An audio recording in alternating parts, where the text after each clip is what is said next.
give you a minute or two to show up because, as usual, just getting on when I get the ping from spirit. So, as we're waiting for people to show up, I'm just going to be talking about something that I just finished doing, which some of you may find very interesting. I was just part of a live Zoom call that was streamed on Facebook to commemorate the launch of a crowdfunding program for a film that I had the privilege to consult for. It's a film called Saint.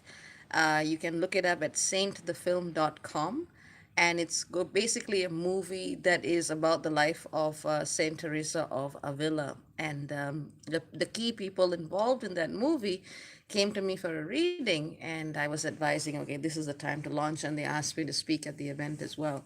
So I'll be sending and sharing you the link. I talk about some astrological stuff that I don't normally talk about here, so it might be of interest. Again, check out saintthefilm.com, and you can see if you're interested in being a part of what looks to be a very promising and powerful project. So that's what I just finished doing. I just finished doing a quick read and a quick whatever it is that I do there. And yeah, now I'm here. So let's see who's here. We're beginning to get a little bit of a crowd. Good. Hello, Candy. Hello, Nacha. Hello, Latoya. Hello, Sheena. Sheena did timestamps for nearly 47 days of what I shared on Tier 23. I am amazed. Well done, Sheena. Thank you, Latoya. Hi, Latoya. Hi, JR2. Thank you, Lakshmi. Hello to you. Hi, Poetic Nature. Hi, Goddess Supreme. Hi, Joyous Day. Greetings to all of you. So, today, what I would like to talk about is what we can expect um, in the next coming weeks. And this is important. So, in the next few weeks, we are going to be in a process of incredible change and transformation. One of the reasons why I was pulling back from doing live work was till I figured this out. See, everything I'm saying here, you could say, oh, yeah, but it's basic astrology. You should have known this. Yeah, but you know what? Head based astrology is not what I do. I talk to the stars, I talk to the skies, I talk to the planets, I look at what's going on, and I prefer to come at what I say through gnosis, not through intellectual finagling, which is why when I speak about the stars, it's very different. It comes from a direct experience and communion with Source. So, until I finally got that internal confirmation, then of course, only then and only then did I actually look at the skies, and I just kind of went, oh, yeah, that makes perfect sense. So I didn't want to speak till I got that inner alignment and inner confirmation to do so. So, effectively, the next few weeks is going to be a profound crucible of change. There are certain years where I say this and it happens. There are certain times where every day, every moment, every second counts. And this is one of those times, which is why I'm talking about it. The reason why the energies are so intense right now is because, well, there are multiple alignments coming up. One, and I want you to make a very important note on this. As per universal time, actually, universal time is the same as Zulu time. So if you prefer saying Zulu time, you can say that. As per universal time or Zulu time, we can say that on September the 23rd, we are going to be seeing a very powerful nodal square with Therius the Hunter Stalker. That's the first thing that I want you to take note of. And Therius in Virgo is going to be all about the challenges and pressures that are speeding forth our evolution in matters to do with health, rituals, daily life, the way that we carry ourselves, the way that we build our lives up through the things that we do every day. So, the 23rd of September, please be more aware of your health and the health of your loved ones. Be more aware of your physical presence. Be more aware of what you eat. If you have any health concerns, do not take unnecessary risks. With the North Node and South Node squaring Therius, you must be aware that the challenge that comes up, it will give you a choice. You can either choose to go to something that is more in alignment with your actual truth, or you can choose to stick with your old paradigms and old belief systems. So that's going to be a very powerful, powerful energy coming on September the 23rd. October the 9th, we are having the final Pluto Eris clash off. And one of the reasons why things are so intense is because we're not only building up to this, but we are absolutely getting this triggered over and over again by other alignments in the skies. And of course, for those of you who are savvy and observing, you might have noticed I didn't mention the full moon. The full moon is on September the 20th. Now, the full moon, I would say, is a good trigger, is a good precursor to all of this, but frankly, I don't think it's our biggest problem. The full moon is something that's going to highlight and bring up all of the awareness that we need to be cognizant of at this time.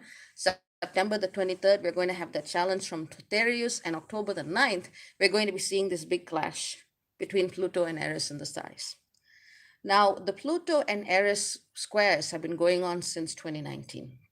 And they have, in their own way, been transforming the planet. And even though transformation has felt like this incredibly painful crucible, the good news is that the last square is coming up. And as Pluto squares Eris, this is a profound time, an incredible time, a wonderful time for us to look at whether or not the work that we are doing in the world, the way we choose to live our lives, is really in alignment with honoring that sacred feminine principle. Now, because I have a great love and a great identification with the concept of being non binary, I'm not saying that I'm a trans person. However, I have deep respect for those for whom that is a sacred and absolute raw experience of life. But the concept is one I think that all of us can actually relate to, because no one is perfectly in that heteronormative box unless they're really kidding themselves. But that's one of the reasons why I tend not to, immediately equate goddess with feminine, and feminine with female body, and female body with certain set of sexual characteristics, because that's not true. The goddess, the god, whatever you want to call it, is in everything. The feminine and the masculine aspect is in all beings and all things at all times, manifest and unmanifest. I wrote this article years ago. God is not in the gonads. It is not about what you have between your legs that defines your relationship with spirit. And I can see people dropping off because some people don't like this topic, but you know what? Screw them. As we head towards the most, or rather the upcoming Pluto Eris square, this is the kind of energy where we are being asked to really honor that feminine principle within ourselves. It is the kind of energy that asks us to look at how we are recognizing this principle, how we are nurturing this principle, and how we are respecting this principle. And yes, of course, that means doing something like making sure patriarchal people do not oppress women and children. Yes, but that also equally means supporting and helping people who maybe are born in different bodies and who are still allowing themselves to express that feminine energy. This is so important. It is not about man versus woman. And I know I say this a few times, most of you get it, but some of you are still struggling with that concept. And you know what? It's a scary concept. The gender binary, and in fact, any and all binaries that seek to divide people, ultimately, they come back to technologies of power and control. Because in ancient times, depending on how far back you consider ancient, this is not much of an issue. You probably look back at yourself 20,000, 30,000 years ago going, what are they talking about now? Did we not cover this? But this is what's happening right now. We are remembering wisdom that has been forgotten. And that challenges people. It challenges people who want to control. It challenges people who want to codify sexual energy, feminine energy, as being somehow located in only one and one thing. Well, no, that is not the goddess. That is someone's idea of her. Ultimately, when people ask me about how do you connect with the divine feminine, it's not about a mantra. It's not about a teacher. It's not about a path. It's none of those things. And for each person, the feminine is different. Um, for some people, it's the very assertive aspect of the feminine, like Goddess Sekhmet when she's about to kick your ass, or Goddess Kali when she's about to do the same. And for some people, it's that very soft, very nurturing energy of Mother Mary, for example. I like all of them. Well, most of them, but I like quite a lot of them, and they seem to like me. And in fact, one of the most compassionate beings in, from my experience of energy and whom I choose to work with is, of course, Avalokiteshvara, whom most people know within, I would say, Western audiences as Kuan Yin. And they call Kuan Yin a woman when they were not. Avalokiteshvara was actually born as a man. If you look at older sculptures and older statues, Avalokiteshvara, Bodhisattva of Compassion, has a big ass mustache. This is not alternate histories or whatever. This is literally documented. By erasing the fact that this being actually started off in the body of a man, people are missing out on the fact that such a being was able to embody that profound compassion. Look up the history. This is triggering you. Look up the history. Kuan Yin was codified into a feminine form to legitimate a particular dynasty in China several centuries ago. She was not even necessarily a she in the heteronormative sense. You look at the older sculptures, you see a big dude with a big ass mustache. Big ass mustache. It's not it's not what people think. So that is one of the most powerful teachers of the feminine. And that expression of the feminine is equally important. Because without beings like that that are able to carry that vibration, irrespective of what body they are in, we are basically trying to run a race of completion with one leg. And that doesn't work. So October the 9th is going to be a big time for these revelations to come. People who are on the point, doing the work that needs to be done, they are going to be opening up, opening up, opening up all of those energies that need to come through. But at the same time, there's going to be people who are very triggered by all of this, people who are going to get very angry by all of this, and some of them may even get violent. And we're going to be seeing those triggers over the next few weeks. So you got to be really careful with some people who are ungrounded at this time, people who are not wanting to do their work, or people who just have not invested in themselves for the past few years to develop a certain sense of self control or to ask for help when they actually need it. So you do need to exercise some care and some caution as well. And then after October the 9th, the biggest phase of change, the biggest window of change that's coming is between October the 11th to the 18th. There we're going to be seeing Jupiter stationing direct. We're going to be seeing Mercury stationing direct. It's going to be starting a retrograde in late September and finishing that retrograde in mid-October. And these are also profound alignments. And of course, we're going to be seeing Saturn stationing direct also in the month of October. So these energies, these lifting of massive energies of Saturn, of Jupiter, of Mercury are going to come together in very, very powerful ways. I have all of this written down here. So let me just refer to this for the actual dates. So Saturn stations direct 6 Aquarius, October, that's October the 11th, October the 18th, Jupiter stations direct 22 Aquarius, and Mercury stations direct 10 degrees of Libra. This is going to be a profound time of change. We're going to be seeing the lifting of a lot of energies that are coming through at the level of the mind. Because the mind, as I was saying in this discussion I was just in, the mind is one of the greatest tools that a human being can use to access the spiritual, and yet it tends to be the biggest obstacle. When we configure gender, power, identity in these boxes, in these binaries, we ultimately disconnect ourselves from a more holistic experience of the feminine. As long as someone is truly respectful of the feminine, it doesn't matter what they see as their gender identity or sexuality. It really doesn't matter. If you are truly embodying the feminine, that's where you are. That's fantastic. That's the light we need to see on this planet, more and more and more of it this time. And so, this is the energy that we are going to be challenged to find, and the people carrying these energies are going to need support because they shouldn't have to do it alone. No one can do this alone. We were not meant to do this alone. So, whether you want to call on your higher guides or whether you want to call upon people who literally have your back, this is the time for you to have your people, your soulmates, your friends, your compatriots, those whom you consider your allies and your benefactors.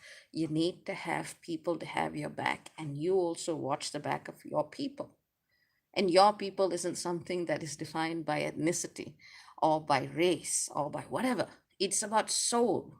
If that soul is in resonance with you and they feel the same way, That's your people. Protect your people and let them protect you. That's what we need right now. Because we need to get clearer and clearer about the destination that we are looking for. And the destination doesn't have to be a goal. Sometimes it's a process, sometimes it's a state of mind. And it is in refining that destination within the mind that we can actually arrive to where we need to be. So it is a complex process of transformation that's happening right now. Obviously, a mental change will have a relationship to the emotional body. It will have a relationship to the psyche. It will have a relationship to different aspects and different parts of you. They are all interconnected. So ultimately, what you want to be doing is you want to be looking at what aspects of your headspace, of the way you think about yourself in relationship to others that do you need to change. Are you too giving? Are you too taking? How are you respecting that feminine principle within yourself? And respecting the feminine is not just about looking feminine. It is about looking at the feminine around you and giving back in equal ways. Because that is how the cycle of life and death are created. Without that balance, without that reciprocity, you're going to get the planet you're seeing right now. So at the intellectual level, look at where your thinking needs to change. Where has that thinking come from? Is that something you imbibed 30,000, 40,000 years ago as the greater good? Is that something that someone taught you? Is that something that you modeled off family? Is that something that you saw in early childhood? Whatever it is, it can be changed if it is no longer in alignment with your path. Look for the people that you can stand alongside and say, hey, we might not see eye to eye on everything, but at the very least, at the basics, we solid. I'm not going to hurt you. You're not going to let you hurt me. How can we help each other? That needs to be the attitude that we take going forwards. Because, Libra is actually my favorite sign of the zodiac. My brother is a Libran, no surprises there. And I have a South Node in Libra, no surprises there. And the Libran energy is, I mean, in one spectrum of it, it is very, it can be a doormat, absolutely. But the thing about it is that on the other side of things, as the sign of law, of justice, of doing the right thing, when a Libran is done with you, they are done. There's no going back. So this is a time where, you know, we are really being asked to look at what we have allowed into our lives and what we need to finally cut out. Because up to a certain point, the Libran will be patient. But once you cross a certain line, you're gone. And that's one of the reasons why I like Libra. It gives you the room, it gives you the space. But if you are consistently out of alignment with the higher principle of justice, you're going to have to go at some point. And that's going to be a big lesson for people who are not wanting to listen. Remember that no matter what your best efforts are, if the other person is not doing their job, you're not going to be able to hold on to whatever you're trying to hold on to. It needs to be everyone on board, everyone as part of the team. So this is the key message that I really wanted to share. And of course, I can go on and on and on and on and on and on and talk about this alignment and that alignment, but it's ultimately going to boil down to this. Look at yourself, look at the way you relate with people, and look at the message of embodying the feminine that you carry through those connections. The feminine is not a performative statement. It is something that you feel within your core, within your soul. And I also have to partially credit my brother for that because he speaks in those terms quite a bit. At this point, we don't even need to talk to each other. We know what the other person's going to say. And he says I copy him because I'm younger. But a feminine is not a performative statement. It's not about what you look like. It's about what you are as an essence and as a soul. And maybe people are going to get it, and maybe they don't. And that's okay. Because throughout recorded history, anyone who has truly embodied the feminine, irrespective of whatever secondary sexual characteristics you were born with or were not born with, anyone who has truly embodied this energy has been targeted. They have been projected on, they have been seen in a certain way, they have been talked about, they have been gossiped about. Institutions have failed to recognize them. If you have not experienced any of these, please ask yourself, what are you doing? But when you have, and when you are deep in the core of that embodiment, people may not really understand what's happening. And it all depends on the level of consciousness of the people around you. A lot of people think that having the right spiritual talk mouth words is what makes them spiritual, and it's not. Frankly, I make sure what I'm saying is very simple and accessible because I believe the message is more important than impressing you with my vocabulary. Having this spiritual knowledge and that terminology and that jargon and that rule and that knowing as what you read in a book will not actually help you see the feminine. Sometimes the people who just get it are the people with no programming. Children get it, animals get it. The moment an animal looks at me, and I say animal not in any derogatory sense because, as you know, my daughter is my heart. But when an animal looks at your soul and you see, your soul reflected in that eyes of a being, there is a being that does not have the programming to actually see you through any means. That is a being that is actually looking at you as is. And I notice when I actually do my work, the girls are very quiet. Sometimes they get very excited, which is a different way of responding, but the girls are quiet. Sometimes when they'll know if someone needs a little bit of help, so they come and show their face. That's the feminine. That's the purity that people are looking for. And sometimes it's a very loving, nurturing space, yes. Sometimes it's a fucking furious, angry, I'm going to cut your dick off space, because that too is very legitimate, you know. But it's all about the balance. It's all about knowing when that is appropriate and when too much of that just leads you to becoming another toxic rage monster. There is no one definition, there is no one expression. And it is all about finding that internal balance. So, a lot of blindfolds are going to be ripped off very nicely. I personally like Eris. I have Eris trine my North Node and my Saturn, so I like Eris. I was literally named after a goddess of death and destruction. Makes sense. But my actual energy is like a fluffy, pluffy cabaret. But it's true, so I've had to deal with those polarities and understand that they're basically two sides of the same coin. It is it is about knowing when that needs to come out. So really, the core of what I'm saying, if you can resonate with it, if you can feel into it, if you can understand it in your heart, you will have the guidance you need for the next few weeks up until October the 18th or so. And then there'll be a different journey. But in that time, in that in those moments, you gotta find your people. You know? You gotta find your people. There's no more room for dependency. Help each other, but do not create chains of dependency. There's a big difference. You can't change anyone who does not want to embrace the vibration that is coming through. And it's not some disembodied thing up there with little wings going, Hi, I'm the feminine, I'm so cute. No, it's right here, in the here and the now, facing life every day, every moment. That's what needs to be brought into the here and now. So that is what I had to say. Uh, and I'm going to give you about 3 minutes to think of good questions, and then I'm going to go. So whilst you're thinking of questions, let me also acknowledge who's here. Let me get back to the list and you can think of some questions. So let's see. Hello, Adar. Hello, Angel, who has gone to bed. Hello, Tanya. Hello, Ariel. Hello, Zazra. Hello, Taylor. Hello, Chiron. Hi, Chiron. Hello, Clarissa. Hello, Adrienne. Hello, Tamala. Hello, Angela. Goddess Supreme asks about the solar flares.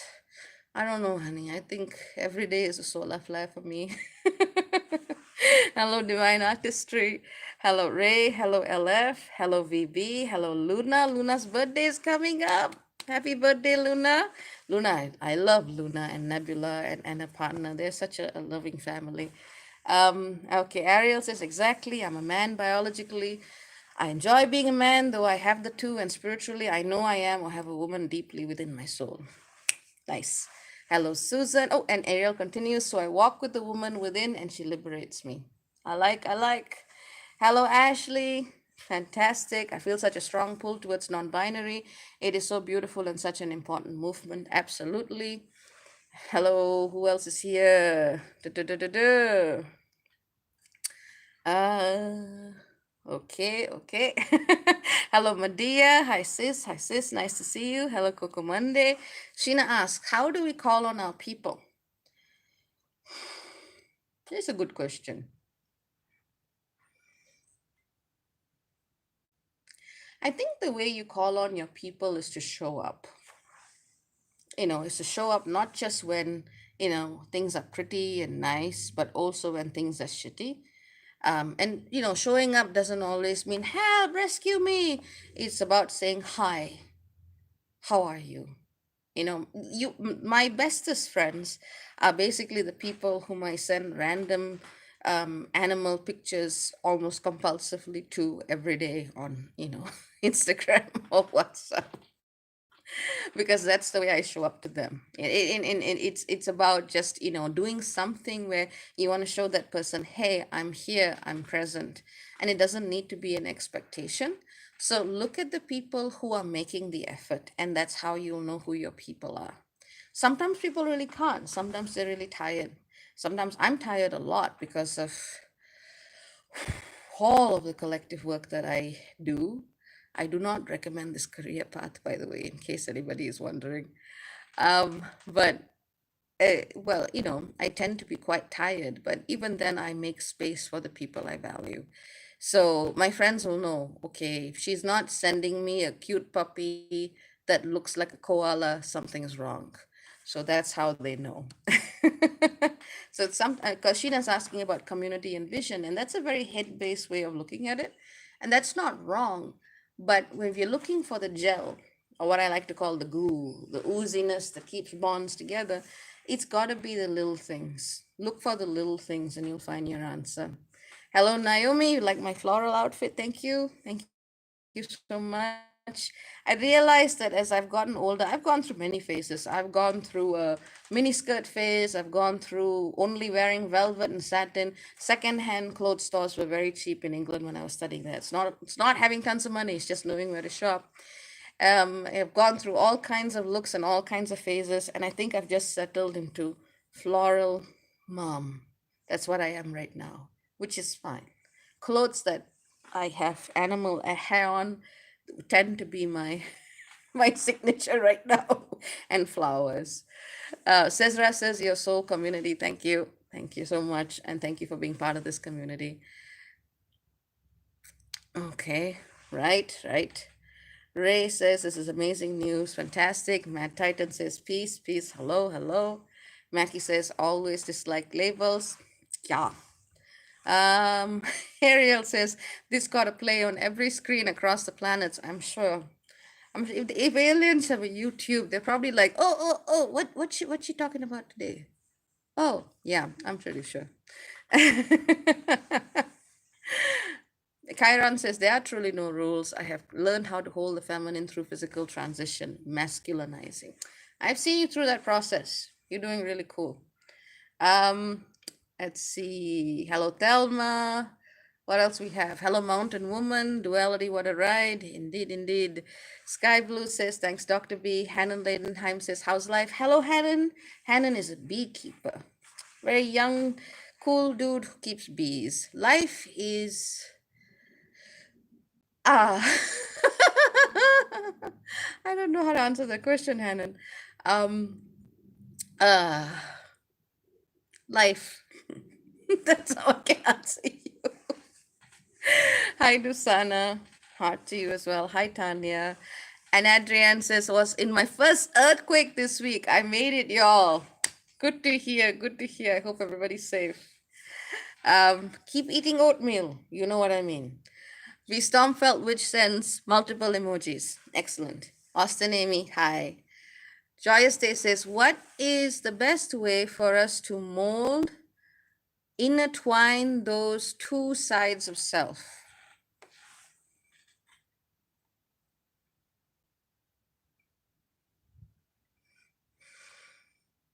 It's the concept. It's the concept. Things started making a lot more sense to me because a couple of years ago, I really thought I could situate myself because I've always looked for a space where do I belong? What is my path? Who the hell am I? And I've always looked for those labels and definitions. So I tried to situate myself through the goddess movement when I started out on Facebook. And there are some people doing some really nice things in there, and there are a lot of people who are in the binary. That's their path. But what I have found is that the moment I let go of the idea that there were two sides of myself that needed a bridge or a rope to intertwine, the more integrated I automatically became. And I realized I couldn't exclusively situate myself there. So it's about letting go of that language and the concept because that language is part of the control programming. The binary in any form is part of the control programming that we need to overcome. So really, Joyous Day, it's about that concept that there is a split to begin with. That's one of the biggest lies that has been perpetrated that literally keeps people separate within themselves and from each other. Dusana says, today is my literal birthday, shares cupcakes. Dusana, I am feeling better. So if you're still online after this, let's see if we can get to your session today. Adar says, Dr. B, is it possible that this entire, I apologize for the lack of vocabulary for this astral twister, but that's a perfect word, it's a perfect vocabulary, could also affect us physiologically?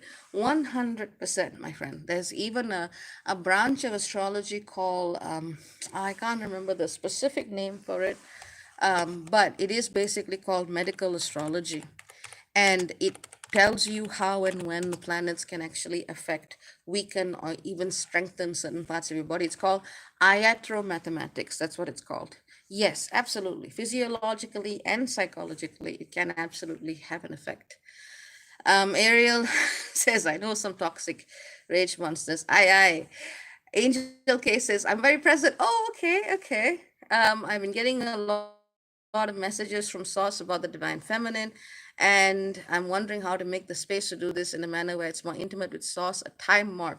Don't know what the last part is, but sounds good. Dusty Whistle says, woke up for this live stream at 4 a.m. Nice, great to see you, and this fantastic. Do go back to the beginning. We talk about some really cool stuff there. Let's see.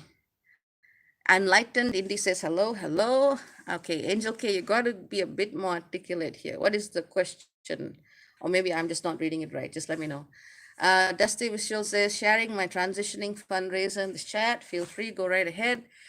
Divine Artistry says, beautiful, lol, I love sending memes, but not everyone shows love this way. I know, right? It's a love language. It's a love language. My best friends know. If I haven't shown them a picture of a quokka, which is a very cute animal you should look up if you don't know what it is, something's up. So we Stormfelt, which says spits out soda. I mean, you got me. Aw. Okay, Clarissa Jones says, during pandemic, I've realized I may not have friends like I thought, plus my interests are changing. A little nervous because I enjoyed being social. That's good though. The truer you are, the more room of growth that you actually have to yourself, and that nervousness is normal.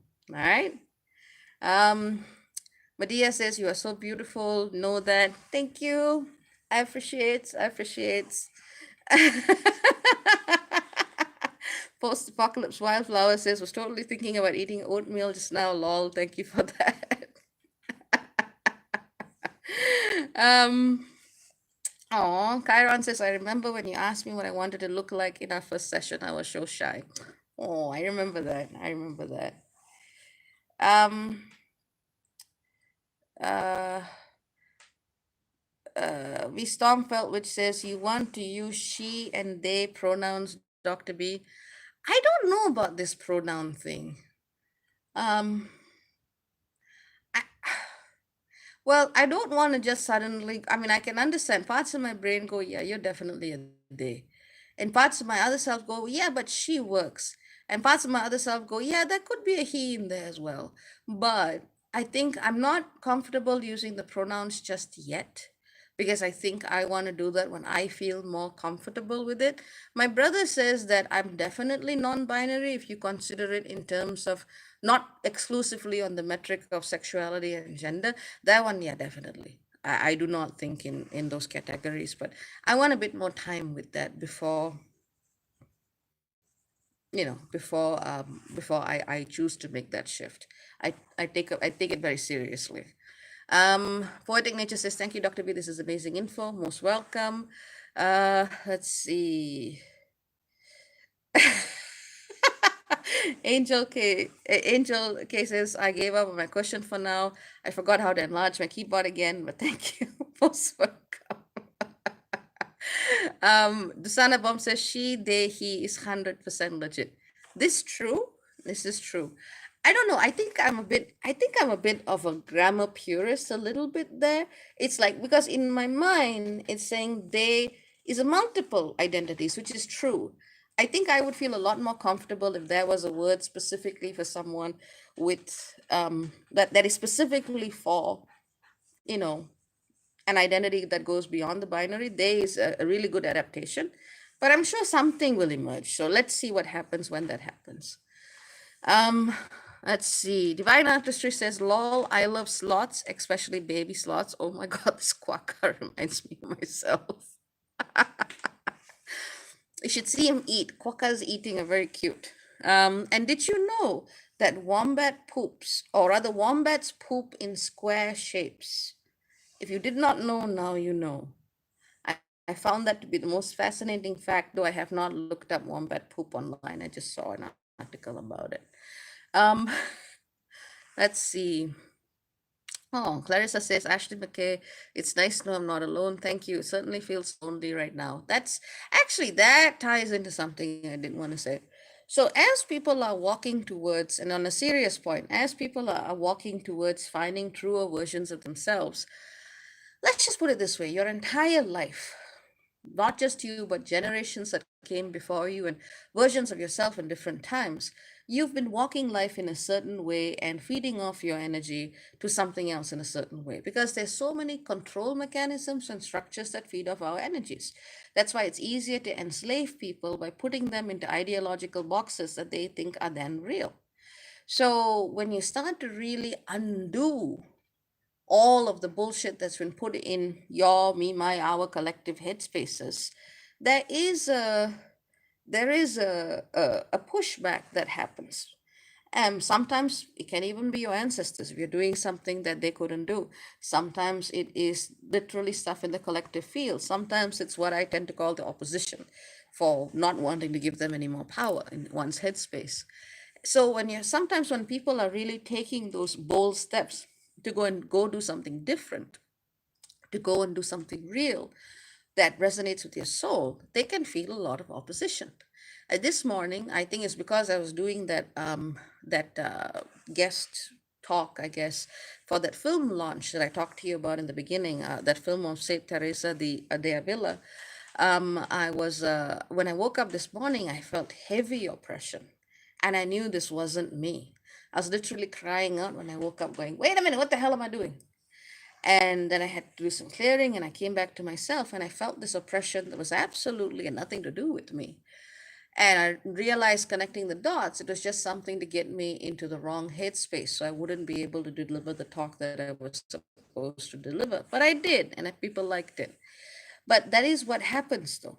The more in tune you get with yourself, sometimes the opposition gets stronger in its attempt to weigh you down. That doesn't happen for everybody, but some souls, shall we say, are souls of interest. And sometimes a lot of energy goes into preventing someone from being who they actually are. And that opposition might even come through people. Like for me, and I know this is a bit risky talking about this, for me, I know some of you have noticed I don't do the usual greeting that I would do before. I used to say Vanakkam, Namaste, and blessings to everyone. This is Dr. Bayari Balasubramanian, PhD, the Sky Priestess. So I amended that to basically just going, "Hi, it's the Sky Priestess," because in the past few years, I have realized a lot of those control mechanisms coming through religion, coming through culture, coming through astrological systems that were not in alignment with New Occult law. And I just was like, no, I cannot identify with that any longer. And so, without wanting to disrespect anyone, I simply just dropped it, which is why I'm just Dr. Bhairavi, the Sky Priestess now. That's fine. Or just, hi, it's Bhairavi. And honestly, I've been wondering, should I even change my name? But no, there's still a very powerful truth and resonance with that particular energy of the sacred feminine that works well with me right now. And so during this, so for me, it's also about coming into that space and realizing that the more I actually step up, the more opposition I've been getting from people in my own ethnic group whom I have nothing to do with. Like, I had to go and call up someone for some information on a legal matter. And literally, they got someone on the phone who sounded like, I don't know what was wrong with them.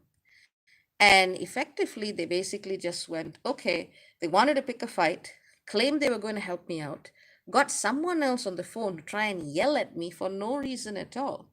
And I realized it was because I just no longer resonated with that particular ethnic field. And the same thing happened today, even in that talk. The person who very graciously invited me thought that my name somehow meant I was a Brahmin. And I'm severely against the caste system. And in fact, I was 15 and got into trouble when I was at university because I spoke out against it even then. And I had to clarify and say, no, my work transcends religion and culture. That's why I'm the Sky Priestess. So for me, walking out of those control mechanisms and systems, which is why, without wanting to point fingers at people, I always keep going. Yeah, just because it's old doesn't mean it's great. And I have looked at the roots of the old. So it's a kind of energy where I know from personal experience, walking a different path can invite a lot of resistance, especially when there've been a lot of things invested in you doing something in a particular way. I am the kind of person that a lot of prophecies have been written about. And when I looked at those prophecies, I basically did this and kept moving because it was no longer in alignment with my soul's growth. So it's one of the reasons why weird shit has happened in my life. And so when you are walking your path, sometimes the resistance feels stronger. And that's exactly why you have to get up and push. That's exactly why you need to keep moving, keep rising to the challenge, and keep saying, no, I will not be bowed down. I will not conform who I am for anybody. I am still going to be walking the path that I need to walk. And so that's part of also what Clarissa may be feeling in some way. Yeah. Yep, there we go. You know? Um mm, mm, mm, mm, mm. Okay.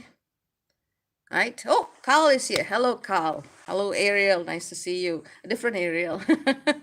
Yeah. People are resonating with this. Yeah. Deborah says, please define new occult law. See, this is the kind of question, and I'm not picking on you. I don't want you to take it personally, but this is the kind of question that gets people in trouble. This is the kind of question that gets people in trouble. Because the moment you ask somebody else to define your relationship with spirit, that is the moment where you give power over to the other person. It's one of the reasons why I've struggled with writing this book so much, because I don't want to play those games. I don't want to be seen as one of those controlling authorities that defines what a person's path is for them, because even though that would be a false control, that identification is still something I don't want. But what I can tell you is what new occult law feels like, um, and you can figure out what that means for yourself. So ultimately, new occult law is a law that is the way my teacher taught me, and he's very similar to me, which is why I get along with him. Um, he basically just said, it's no longer an eye for an eye. So all of these old systems of sacrifice, of control, of martyrdom, of victimhood, these things need to go. At a baseline, I can tell you what that is about, but the new occult law goes a lot farther than that. But in your own life, and I think this baseline is probably still a lot for most people on the planet, because we're all still trying to remove ourselves from what has been done to our spirits. I think the closest phrase that has come anywhere near this is decolonizing the binary, which is why I talked about the gender binary to begin with, but it's also binary in all systems of control throughout life. It's not just about that. And it's the closest thing that has come to the kind of radical work of reimagination and transformation that needs to happen. So I'm very happy to see that a lot of people in this community resonate with that. But yeah, different tangent. But I'm glad it came up. All right. So, any further questions before I head on and go do other stuff? Possibly talk to Dusana, whose birthday it is. Yay! Um, any further questions before I head on? Waiting, waiting.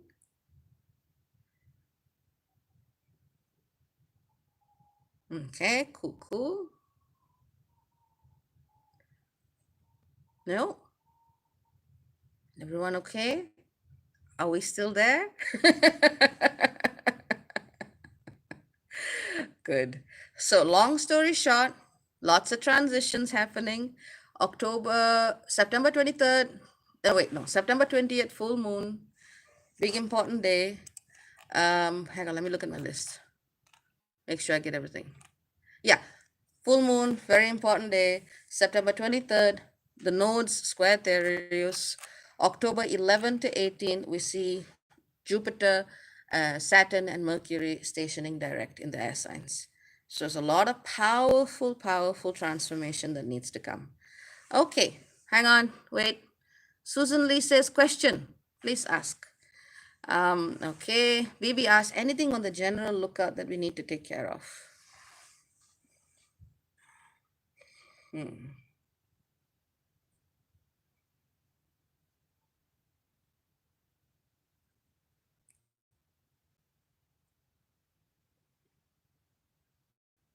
Heart.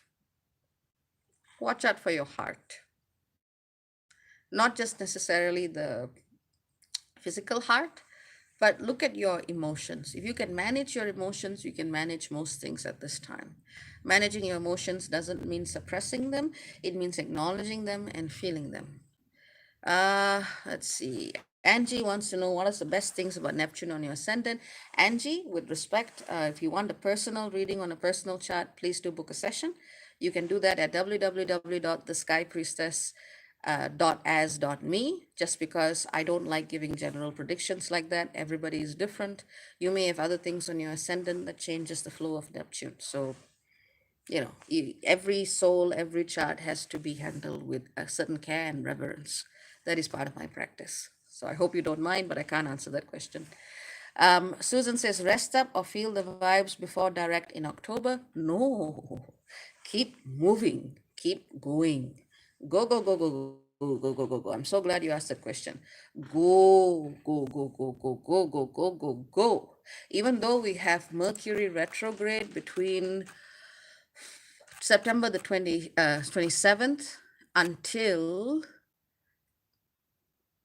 where are you? October the 18th, you've got to go. Even though you got Mercury retrograde, you have to go.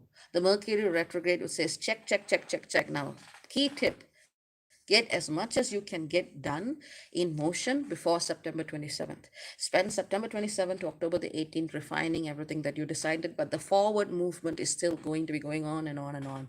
The planets are not going to wait for you. We have too many things happening at the end of the year, especially with the nodal shift, for you to take this time to wait.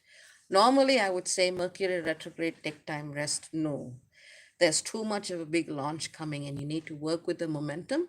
Understand the Mercury retrograde is retrograde is is helping you to just go back and look at certain things, but it's a case of keep checking your calculations even as you're moving forward. Okay, Ashley McKay says, I'll be moving and I feel the energy of the previous owner. Is there anything I can do to clear the home? Bit of a complicated question.